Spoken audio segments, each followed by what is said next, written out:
जय माता दी मित्रों, आपके और आपके परिवार पर माता रानी की कृपा सदैव बनी रहे। हिंदू धर्म में अश्विनी मास की इंदिरा एकादशी का विशेष महत्व है। यह व्रत भगवान विष्णु को समर्पित है। इस दिन व्रत करने से अनेक पुण्य प्राप्त होते हैं और भगवान विष्णु की विशेष कृपा प्राप्त होती है। इंदिरा एकादशी का व्रत हर साल अश्विनी माह के कृष्ण पक्ष की एकादशी के दिन रखा जाता है।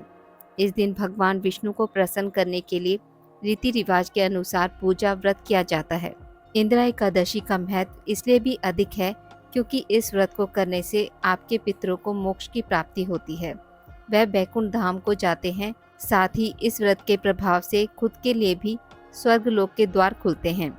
इस व्रत को करने से लोगों की सभी मनोकामनाएं पूरी होती हैं और उनके जीवन में सुख समृद्धि आती है। इंदिरा एकादशी की व्रत कथा। धर्मराज युधिष्ठिर कहने लगे कि हे भगवान, अश्विनी कृष्ण एकादशी का क्या नाम है, इसकी विधि तथा फल क्या है, सो कृपया कर कहिए। भगवान कृष्ण कहने लगे कि इस एकादशी का नाम इंदिरा एकादशी है। यह एकादशी पापों को नष्ट करने वाली तथा पितरों को अधोगति से मुक्ति देने वाली होती है। हे राजन, ध्यान पूर्वक इसकी कथा सुनो।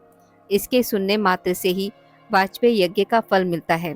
प्राचीन काल में सतयुग के समय महिष्मती नाम की एक नगरी में इंद्रसेन नाम का एक प्रतापी राजा धर्म पूर्वक अपनी प्रजा का पालन करते हुए शासन करता था। वह राजा पुत्र पौत्र और धन आदि से संपन्न और भगवान विष्णु का परम भक्त था। एक दिन जब राजा सुख पूर्वक अपनी सभा में बैठा था तो आकाश मार्ग से महर्षि नारद उतरकर उसकी सभा में आए।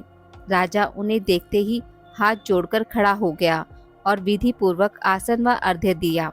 सुख से बैठकर मुनि ने राजा से पूछा कि हे राजन, आपके सातों अंग कुशल पूर्वक तो हैं, तुम्हारी बुद्धि, धर्म और तुम्हारा मन भगवान विष्णु की भक्ति में तो रहता है। देवऋषि नारद की ऐसी बातें सुनकर राजा ने कहा, हे महर्षि, आपकी कृपा से मेरे राज्य में सब कुशल है तथा मेरे यहाँ यज्ञ कर्म आदि सुकृत हो रहे हैं। आप कृपया करके अपने आगमन का कारण कहिए। तब ऋषि कहने लगे कि हे राजन, आप आश्चर्य देने वाले मेरे वचनों को सुनो। मैं एक समय ब्रह्मलोक से यमलोक को गया। वहाँ श्रद्धा पूर्वक यमराज से पूजित होकर मैंने धर्मशील और सत्यवान धर्मराज की प्रशंसा की। उसी यमराज की सभा में महान ज्ञानी और धर्मात्मा तुम्हारे पिता को एकादशी का व्रत भंग होने के कारण देखा। उन्होंने संदेश दिया, सो मैं तुम्हें कहता हूँ। उन्होंने कहा कि पूर्व जन्म में कोई विघ्न हो जाने के कारण मैं यमराज के निकट रह रहा हूँ। सो हे पुत्र, तुम अश्विनी कृष्ण इंदिरा एकादशी का व्रत मेरे निमित्त करो तो मुझे स्वर्ग की प्राप्ति हो सकती है। इतना सुनकर राजा कहने लगा कि हे महर्षि, आप इस व्रत की विधि मुझसे कहिए। नारद जी कहने लगे, अश्विनी माह की कृष्ण पक्ष की दशमी के दिन प्रातःकाल श्रद्धा पूर्वक स्नान आदि से निवृत्त होकर पुनः दोपहर को नदी आदि में जाकर स्नान करें। फिर श्रद्धा पूर्वक पितरों का श्राद्ध करें और एक बार भोजन करें। प्रातःकाल होने पर एकादशी के दिन दातुन आदि करके स्नान करें। फिर व्रत के नियमों को भक्ति पूर्वक ग्रहण करता हुआ प्रतिज्ञा करें कि मैं आज संपूर्ण भोगों को त्याग कर निराहार एकादशी का व्रत करूंगा। हे अच्युत, हे पुंडरीकाक्ष, मैं आपकी शरण हूँ, आप मेरी रक्षा कीजिए। इस प्रकार नियम पूर्वक शालिग्राम की मूर्ति के आगे विधि पूर्वक श्राद्ध करके योग्य ब्राह्मण को फलाहार का भोजन कराएं और दक्षिणा दें। पितरों के श्राद्ध से जो कुछ बच जाए उसको सूंघकर गौ को दें तथा धूप दीप गंध पुष्प नवेद आदि सब सामग्री से ऋषिकेश भगवान का पूजन करें।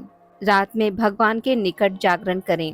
इसके पश्चात द्वादशी के दिन प्रातःकाल होने पर भगवान का पूजन करके ब्राह्मणों को भोजन कराएं। भाई बंधुओं, स्त्री और पुत्र सहित आप भी मौन होकर भोजन करें। नारद जी कहने लगे कि हे राजन, इस विधि से यदि तुम आलस्य रहित होकर इस एकादशी का व्रत करोगे तो तुम्हारे पिता अवश्य ही स्वर्गलोक को जाएंगे। इतना कहकर नारद जी अंतर्ध्यान हो गए। नारद जी के कथा अनुसार राजा द्वारा अपने बांधुओं तथा दासों सहित व्रत करने से आकाश से पुष्प वर्षा हुई और उस राजा का पिता गरुड़ पर चढ़कर विष्णु लोक को गया। राजा इंद्रसेन भी एकादशी के व्रत के प्रभाव से निष्कंटक राज्य करके अंत में अपने पुत्र को सिंहासन पर बैठाकर स्वर्गलोक को गया। हे युधिष्ठिर, यह इंदिरा एकादशी के व्रत का महात्म्य मैंने तुम्हें कहा। इसके पढ़ने और सुनने से मनुष्य पाप से छूट जाते हैं और सब प्रकार के भोगों को भोगकर वैकुंठ को प्राप्त होते हैं। आज की इस वीडियो में बस इतना ही। मित्रों, अगर आपको मेरी वीडियोस पसंद आती हैं तो इसे लाइक और शेयर ज़रूर करें और पूजा पाठ से जुड़ी जानकारी के लिए मेरे चैनल को सब्सक्राइब करना ना भूलें। धन्यवाद।